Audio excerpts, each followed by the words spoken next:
welcome back to the Citizen channel. Hope you're all staying safe and well, and another episode of You Need Hands. Yes, it's that our goalkeeping vlog that's called Keeping City Safe. So this is something to do with goalkeeping, but not exactly as you'd think. So we're going to have a look at a goalkeeper by the name of Bobby McDONALD. Not his usual role, of course, but we'll talk about that in a minute. Please, if you are new to the channel, push that subscribe button, push the bell notifications. It'd be great to have you on board. Everything City, of course, past, present and forever. And if you're pushing buttons, I've already pushed those buttons. You can push that little like button, that little thumbs up button. I'm trying to get between 15 and 20 likes for these vlogs, these History Boys vlogs. If you can give us your support, it'd be much appreciated. And spread the word. That'd be wonderful. Make an old City fan very happy. Yeah, it wasn't that long ago, although it probably was. I'm just getting old myself. Sub-keepers, of course, you didn't have substitute keepers. All clubs throughout history had to have some stage, stick a striker in, a defender in, a midfielder in, didn't matter who it was. You just had to stick someone else in the net and bring on at this stage, so the game we're talking about today, bring an outfield sub on, of course, and then stick one of the players in net. I did it myself in Sunday football at a certain stage. I mean, not only did these guys take on keeper responsibilities, but also sometimes it created just a little bit of history, or did the club proud, or certainly City proud, and any other club you can think of where they used to have to do this. This feature looks at some of City's standing keepers when another keeper hasn't been available in the squad.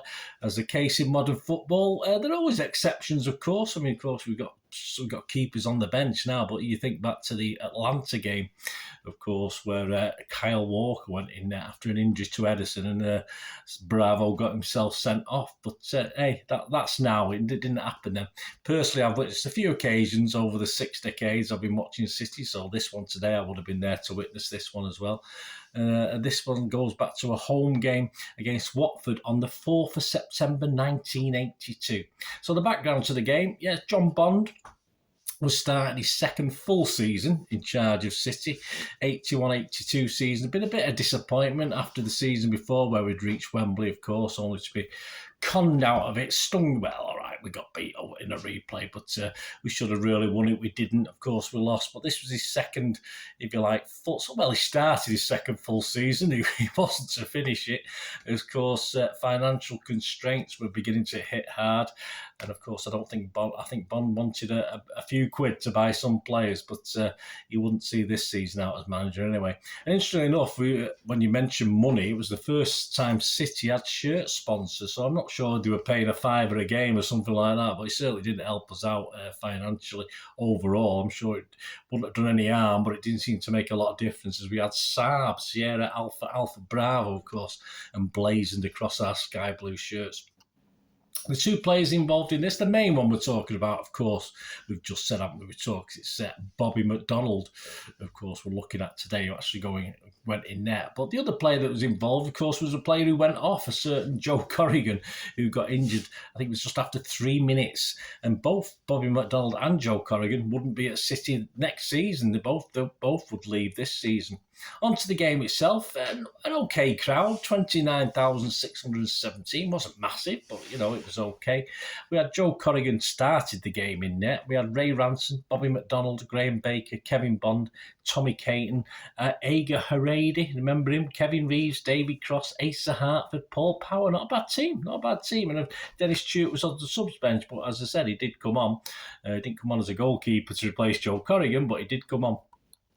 And I'm going to read an excerpt now from an article entitled simply "A Bobby Dazzler" in the City programme, the next City home programme after this game on the 18th of September 1982. A standing ovation echoed round Main Road a fortnight ago as the Blues clinched their third successive victory, went top of the table with the only 100% record in the First Division. Yeah, played 3, won 3. Hey, we couldn't get much better than that, could we? No, certainly not this season. And acknowledged the reluctant hero. The applause and cheers were particularly for Bobby McDONALD after his eye-opening performance as an emergency goalkeeper against Watford for 86 minutes of the match. His handling of the situation after Joe Joe Corrigan had been taken off with a dislocated shoulder and facial injuries was the outstanding feature of a 1-0 win over First Division New Boys Watford. It was a welcome acclaim for the Scots, who has suffered his share of criticism for defensive lapses since he signed from Coventry for $270,000 in October 1980. Perhaps he should have tried to be in goal more often. The fans gave me a fabulous reception at the end. He said, I only wish I could get a response like that from them when I'm playing in my usual position at left back. Oh, City fans, you have to love him. He said wistfully, Bobby came through the ordeal with flying colours, making saves, a special distinction from Luther Missit Blissett and Jerry Armstrong. The latter stopped being a splendid snatch at a goal-bound 20-yarder just 2 minutes from time. It was nerve-wracking, recalled Bobby. I can assure you that I don't want to do that job again. The truth is, we didn't have anyone delegated for Joe's job, and it was a shock to see the big man badly injured in a collision with Nigel Callaghan. Our coach, John Sainty, made the decision. It seemed the best one at the time because Paul Power was able to move into my position where he's played quite often before. As soon as he told me to go in goal, I accepted it, but I didn't fancy being the guy nominated next time. So wearing a jersey of Joe's a few sizes too big, and Joe's gloves a little too large. Bobby's a bit like that Kenny Everett with the big hands, wouldn't it? Probably be a bit like that. Bobby set about making it a memorable day. My first touch of the ball in the whole match was a goal kick after Joe had been taken off, and I felt very strange at the time. There was a mark in the middle of the 6-yard box, and I kept myself aware of it to help my positional sense. I don't know what came over me at one stage when I started to roll the ball out and chase it. I'd taken the regulation 4 steps going after it, and I suppose the referee could have blown me up for an offence, but he snapped, now kick it. And that was all the warning I needed. I was very conscious of the 4-step rule after that. And at times, I was only taking 1 step before booting the ball upfield. Thankfully, the ref was lenient on that first occasion. A ref being kind to City? Never thought it, would you?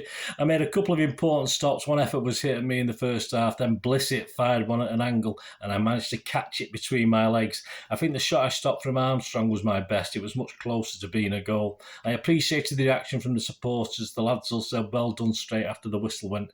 It was a necessity on the day, but I don't want to go through it again.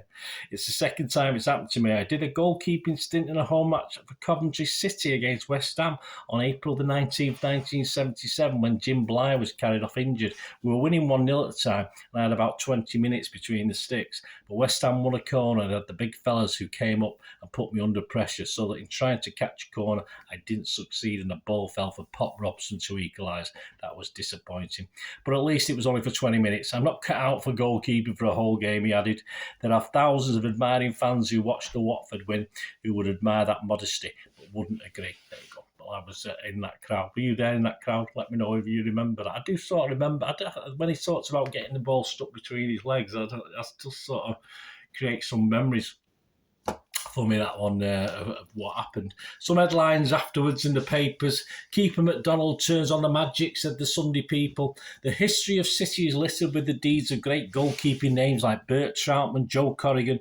Now to that list you can add the name of Bobby McDonald. He joins that illustrious Hall of Fame thanks to an astonishing performance that even fiction writers will be hard put to better. That's from Norman Wynn. McDonald performed as if he had never played in anything but the goalkeeper's green jersey, said Macaulay. McDonald can dine out on City, said The Guardian. The Sunday Mirror said, hero peps up City. Gallant McDonald keeps City on top, said the Daily Telegraph. Almost everything McDonald did was cheered to the rafters. He hasn't had the best of times as a fullback. It did hint at it there, didn't it? But now protecting this lead, he was a hero. As he left the field, he might have been forgiven for thinking he had won a cup medal. This was from Mary Bolsey from the Sunday Times. News of the World, keeper Bobby Steele's show. And finally, Peter Johnson from the Daily Fail. As a reluctant stand-in for the injured Joe Corrigan, McDonald managed to look terrified, ham-fisted, courageous, and totally unbeatable. Well, there you go. Yeah, the aftermath of that, the McDonald heroics were not duplicated, unfortunately, enough throughout the season, as John Benson took over from Bond, of course, and City sadly slipped out of the First Division. McDonald joined Oxford United, ended up with a Division 3 and a Division 2 winners' medal, so he did all right. Not in goal, though, I don't think, but before a brief spell at Leeds. for Corrigan, who'd gone off injured in that. It was also his last season at City after 16 years. He'd retired in 1984, of course, after a brief stop in the USA playing there before returning to play for Brighton. Let me know your thoughts, guys. Were you there? Were you there that day? I was. As I say, I do remember certain elements of that, and what a cracking. As I say, I think Conor got injured in the third minute. I think obviously he started his goalkeeping exploits, which classed as the 4th minute. So we'll say 86 minutes plus injury time. He kept a clean sheet, and that's absolutely fantastic. We did one recently on Mike Doyle, who literally survived till I think the last minute of the game, and then unfortunately let a goal in. But hey, it takes some doing to keep a clean sheet. You ask Kyle Walker. Anyway, thanks for joining me for this, guys. This You Need Hands feature with Bobby McDONALD, of course, who, although got a bit of slagging off as a left back by City fans, got a bit of praise this day, that's for sure. In goal, almost an entire game in goal, kept a clean sheet, and it helped put City top of the league. It wasn't to last, unfortunately, but he did his bit. Thanks for watching, guys. Please, until we meet again, that's one thing, don't I? Please stay safe, Blues. Come on, City. Bye for now.